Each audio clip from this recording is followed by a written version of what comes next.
सती के विरह में शंकर जी की दयनीय दशा हो गई। वे हर पल सती का ही ध्यान करते रहते और उन्हीं की चर्चा में व्यस्त रहते।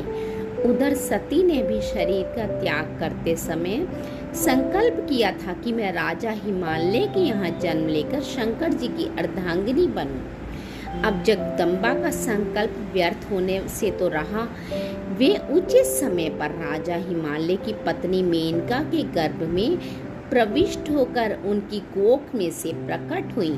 पर्वतराज की पुत्री होने के कारण वे पार्वती कहलाई। जब पार्वती बड़ी होकर सियानी हुई तो उनके माता पिता की इच्छा हुई उनका विवाह करने की। उनको चिंता सताने लगी।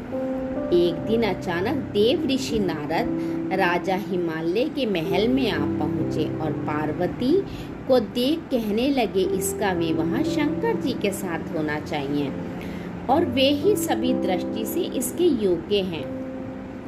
पार्वती के माता पिता के आनंद का ये जानकर ठिकाना न रहा।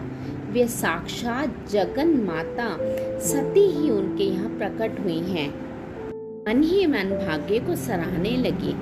एक दिन अचानक भगवान शंकर सती के विरह में घूमते घूमते उसी प्रदेश में जहाँ पहुँचे और पास ही के स्थान गंगा तरण में तपस्या करने लगे। जब हिमालय को इसकी जानकारी मिली तो वे पार्वती को लेकर शिव जी के पास गए। वहाँ राजा ने शिव जी से विनम्रता पूर्वक अपनी पुत्री को सेवा में ग्रहण करने की प्रार्थना की। शिव जी ने पहले तो आनाकानी की, किंतु पार्वती की भक्ति देखकर वे उनका आग्रह टाल ना सके।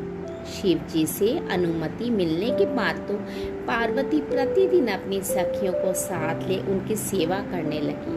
पार्वती हमेशा इस बात का सदा ध्यान रखती थी कि शिव जी को किसी प्रकार का कष्ट न हो। वे हमेशा उनके चरण धोकर चरणों तक ग्रहण करती और आराम से उनकी पूजा करती रहती। इसी तरह पार्वती को भगवान शंकर की सेवा करते दीर्घ समय व्यतीत हो गया, किंतु पार्वती जैसी सुंदर बाला से इस प्रकार एकांत में सेवा लेते रहने पर भी शिव जी के मन में कोई विकार नहीं हुआ।